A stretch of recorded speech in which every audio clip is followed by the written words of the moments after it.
Alléluia. Alors, que dit l'Écriture? Amen. Pour ce qui est du mariage. Que dit l'Écriture pour ce qui est du mariage? La Bible dit, donc notre texte de base qui nous a conduit, c'est que l'homme quittera son père et sa mère, s'attachera à sa femme, et les deux vont devenir une seule chair.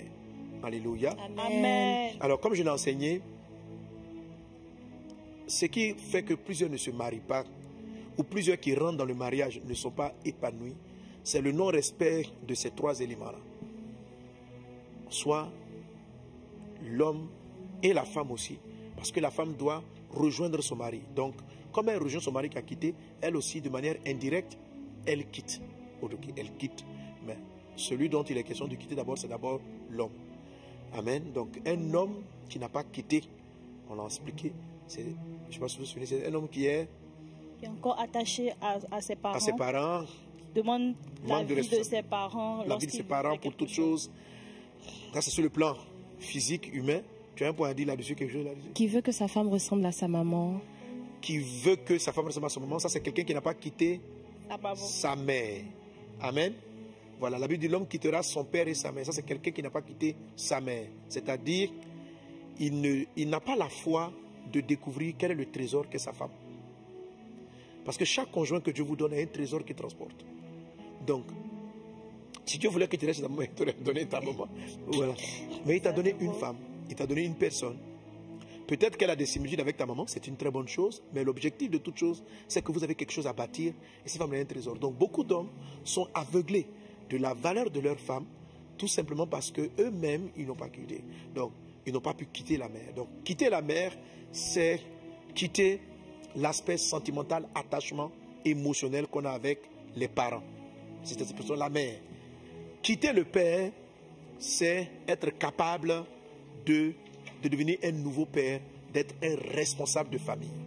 Quand vous avez un homme qui est irresponsable, quand vous avez un homme qui ne prend pas les devants, qui n'est pas responsable, Dieu ne le marie pas.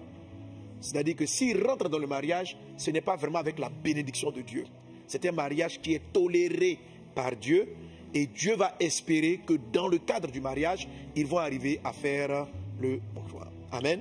Amen. Alléluia. Amen. Alors, il y a certaines parmi vous qui sont de me voir, Dieu t'a montré peut-être l'homme de ta vie, Dieu t'a montré peut-être ta femme, mais peut-être que c'est toi qui dois prier parce que tu as remarqué que c'est maman qui décide tout, c'est maman qui fait toutes les couleurs dans sa chambre.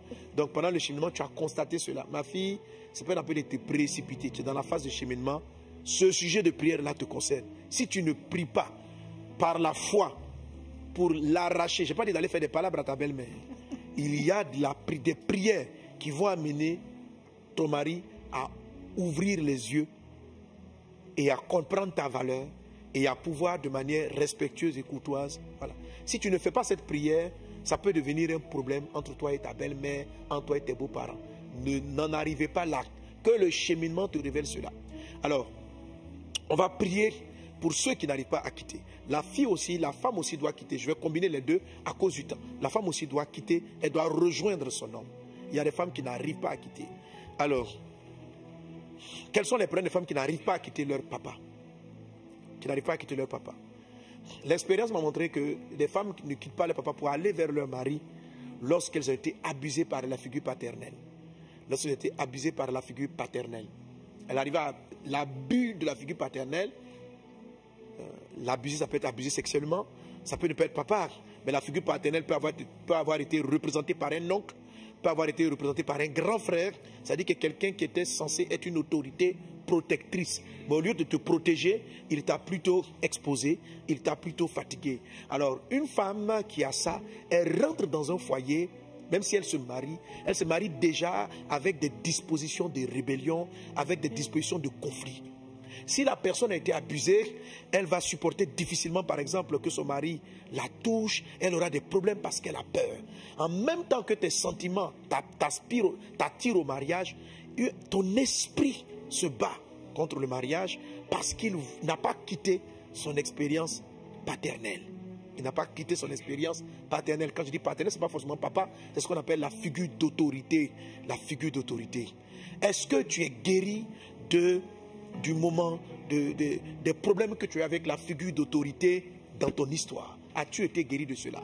Quelle a été ta relation avec ton père? Toi qui me suis, ma fille, ma soeur, quelle a été ta relation avec tes parents? Est-ce que ça a été une expérience traumatisante? Est-ce que ça a été une expérience blessante? Si cette expérience-là a été négative, pose-toi la question pendant qu'on va prier. Seigneur, ai-je encore des séquelles aujourd'hui vis-à-vis de mon mari? Parce que si par exemple, quels sont les symptômes par lesquels tu vas voir? Quand tu n'aimes pas que ton mari te donne des instructions. Tu n'aimes pas que ton mari te donne des instructions. Tu veux commander la maison, même si tu ne le dis pas de ta bouche, mais c'est l'attitude que tu as. Tu prends les devants, tu veux commander. Comment tu sais que tu n'as pas quitté, que tu es en face des rébellions avec la figure parentale? Une des manifestations, c'est que tu es très dur, tu es très autoritaire et ainsi, c'est la colère. La colère. Quand tu te mets en colère, tu as des colères profondes, tu as des colères dures, tu as des colères qui ne baissent pas vite. Ok? Il te sera difficile de t'attacher. On va se retrouver à ce cas de figure. Jésus a dit, c'est à cause de l'endurcissement de votre cœur. Quand ton cœur devient dur, un cœur est devenu dur.